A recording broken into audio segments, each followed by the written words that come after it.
From now on, you will speak only when spoken to.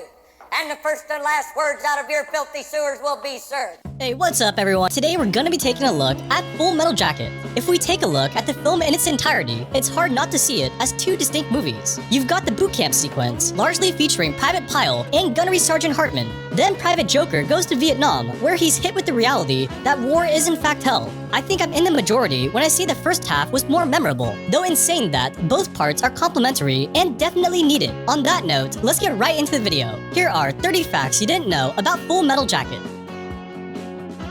Douglas Milsone, Kubrick's longtime cinematographer, described how demanding working with him could be. You eat, drink, and sleep the movie, and you're under contract to Stanley, body and soul. And Matthew Modine learned this the hard way when his wife unexpectedly had to get a C-section. Modine knew he couldn't just not show up to work, so he quickly made his way there and told Kubrick what was happening. To his surprise, Kubrick used every ounce of his logical reasoning to try and stop him from going. What are you going to do? Are you going to stand in the operating room? You'll faint as soon as they cut her open. You'll see all that blood and you'll pass out.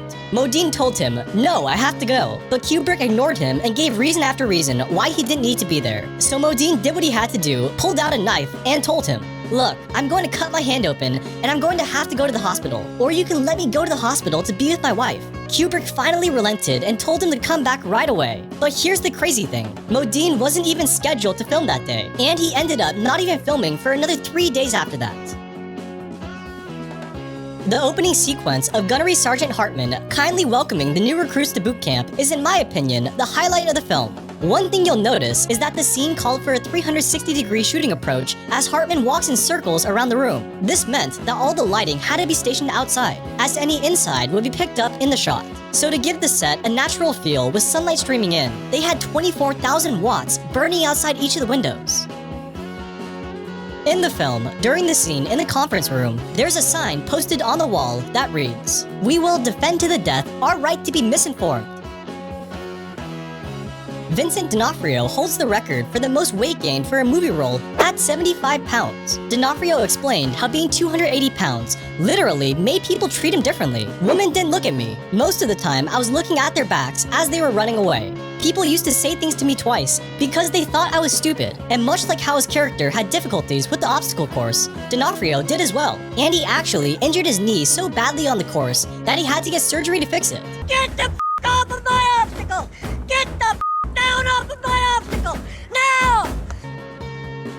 The story behind R. Lee Ermey's journey to getting the role of Gunnery Sergeant Hartman is truly fascinating and easily one of the most unlikely feats of persistence I've ever heard of. If you didn't already know, Ermey was formerly a drill sergeant, which honestly explains a lot. Once he left the military, Ermey decided on a new path, acting. He took some classes, then came up with a plan to break into Hollywood. He was going to use his credentials from the military to become a technical advisor on movie sets, then convince the director that he should be starring in the film. An audacious plan, but by the time Full Metal Jacket came around, Ermey had already pulled it off twice, in the movie The Boys in Company C and Apocalypse Now. After viewing Ermey's performance as Sergeant Lois in The Boys in Company C, You won, but you lost, dummy! You left half your baton behind the enemy line! Kubrick was unconvinced that he possessed the viciousness needed to play Hartman, so Ermey enacted his plan for a third time and joined the film as the technical advisor, while Tim Colseri signed on as Sergeant Hartman. Then, as he'd done in the past, Ermey recorded an audition tape that displayed every bit of viciousness that Kubrick was looking for, and the role was his. Sadly, this was at the expense of Tim Colseri, who had already spent hundreds of grueling hours rehearsing to play Hartman, though he did receive a small consolation prize and was recast as the door gunner.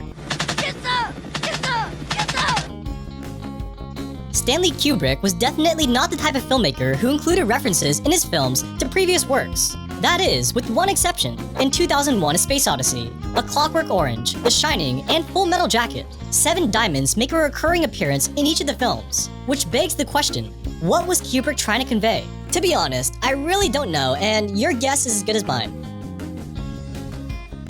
In Full Metal Jacket, Joker famously dons both the peace sign and the words "Born to Kill" on his helmet, which he gets some for. You write "Born to Kill" on your helmet and you wear a peace button. What's that supposed to be, some kind of sick joke? I think I was trying to suggest something about the duality of man, sir. The what? The duality of man, the Jungian thing, sir. Going off the statement about the duality of man, as Joker is about to finish off the Vietnamese sniper, he slowly turns, covering the peace sign.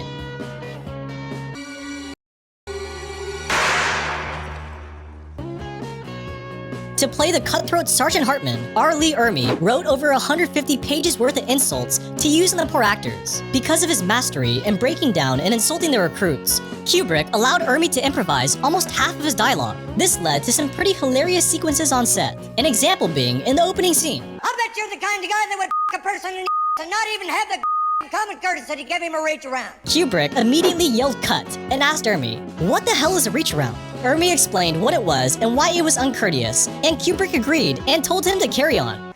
I'll be watching you.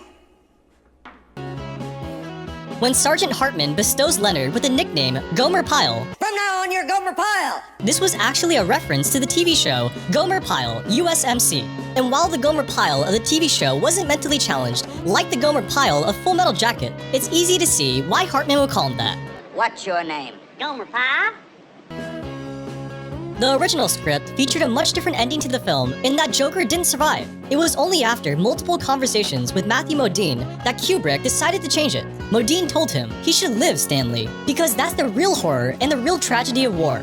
Having to spend the rest of your life having experienced the things that Private Joker experienced. I am in a world of yes, but I am alive, and I am not afraid. In a strange, roundabout way, Val Kilmer may have actually helped Matthew Modine secure the part of Joker. It all came about from a chance encounter between the two at a restaurant.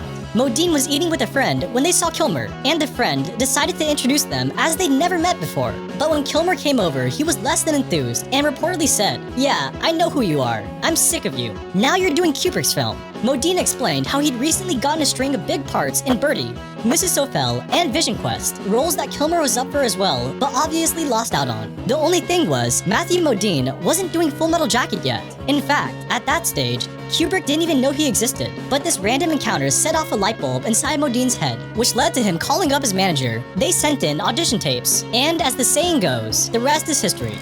I sure do like shooting people. I sure do like shooting people.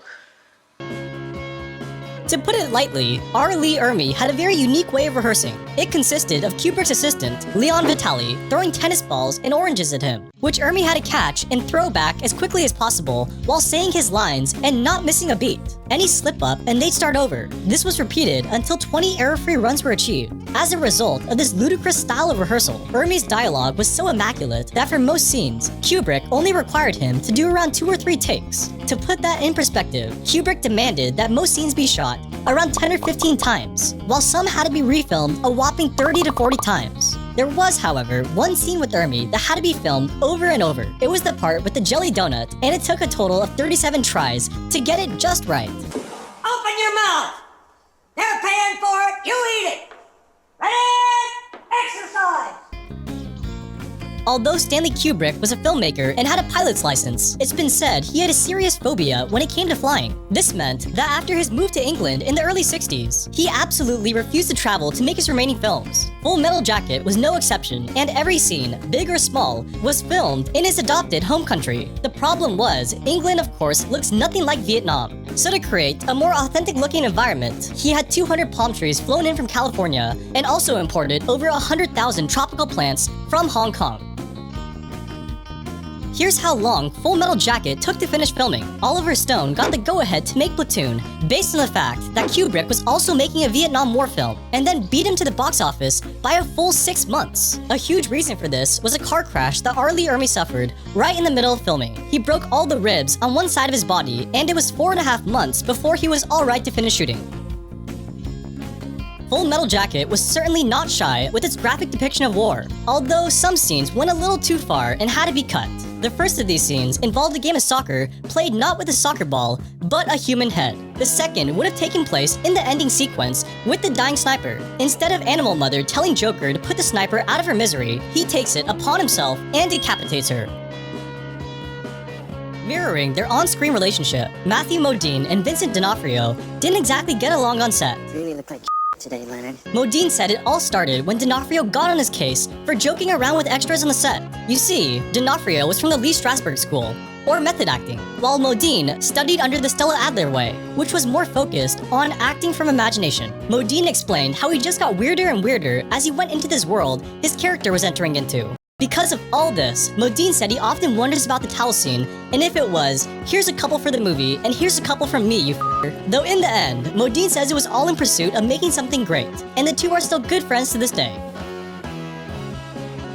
The name of the film, Full Metal Jacket, has in many ways become more popular than the actual definition of the phrase, a term that describes a casing of a bullet. And funny enough, Full Metal Jacket is never once mentioned in The Short-Timers, the book which the movie's based on. Kubrick decided not to use the title of the book for the movie because he feared people might think it was about folks who only did half a day of work. So, in his research for what to name the movie, he came across a gun catalog that had the phrase Full Metal Jacket.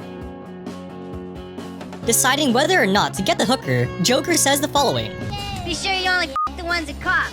And if we go back a couple seconds, this happens. The other half got TB.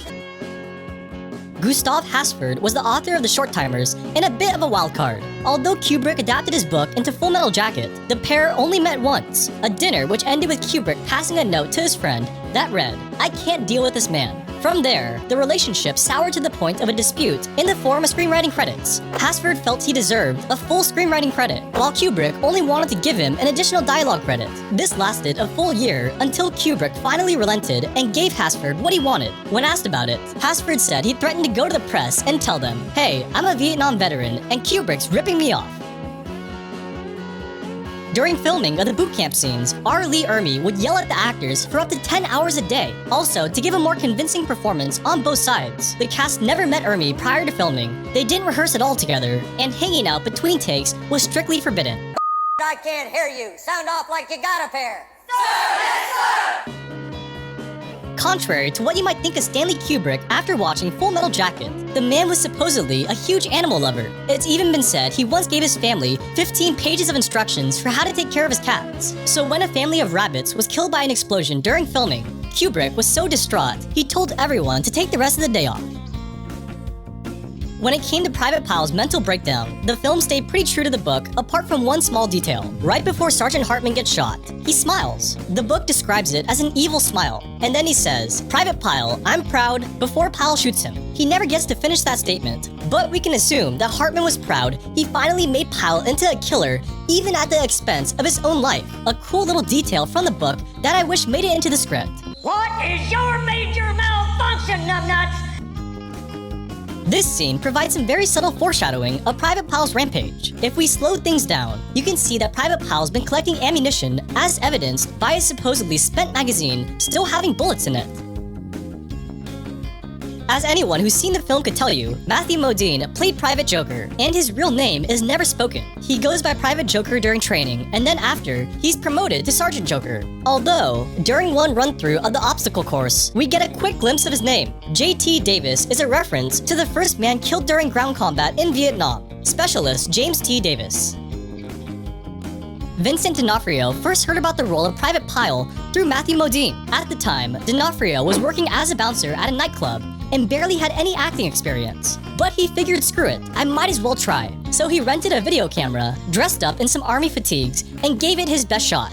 D'Onofrio really wasn't expecting anything to come out of it, so when he heard back saying he got the part, he didn't believe it and thought it was his friends pulling a prank. When Joker and Rafterman are taking pictures of the mass grave, there's a woman on the edge of the shot doing the same thing. While her identity is never mentioned in the film, it was actually Stanley Kubrick's daughter, Vivian. She also wrote the film's score under the alias Abigail Mead, and additionally filmed 18 hours of behind-the-scenes footage for a documentary about the making of Full Metal Jacket, though strangely enough, it was never released. If we take a look at the cast of Full Metal Jacket, you can see that it wasn't a star-studded production by any means. But many of the roles were almost played by A-listers who fell through or turned it down for one reason or another. First, there was Arnold Schwarzenegger, who turned down Animal Mother to star in The Running Man. Then you've got Denzel Washington, who missed out on playing 8-Ball because he didn't like that Kubrick refused to send out scripts. Anthony Michael Hall was all set to be Joker until they couldn't reach a financial agreement. Bruce Willis had to decline an unnamed role because of the TV show Moonlighting. And finally, Ed Harris said no when Kubrick asked him to take on the role of Hartman, a decision he regrets. In accordance with the character he played, Matthew Modine kept a diary in which he recorded the entire process of making Full Metal Jacket. This was somewhat of a rare opportunity, as Kubrick was notorious for keeping his film sets closed off, though he encouraged Modine to write things down as a way to further engross himself in the role. The end result was the limited edition book, Full Metal Jacket Diary, complete with an embossed metal jacket. During Cowboy's death sequence, you can see a structure in the background that looks very much like the monolith from 2001: A Space Odyssey. I'd like to think there's some deep hidden meaning behind why it's there, but according to Kubrick himself, it was totally unintentional. Like many films, Full Metal Jacket was filmed out of order, with the scenes in Vietnam being shot first, and then the boot camp second. This means that the very first scene filmed was on the streets of Da Nang, while the graduation sequence was the final scene they shot. Hey, I appreciate you all watching. I hope you enjoyed it. If you did, don't forget to leave me a like and subscribe. Alright, till next time, have a great day everyone.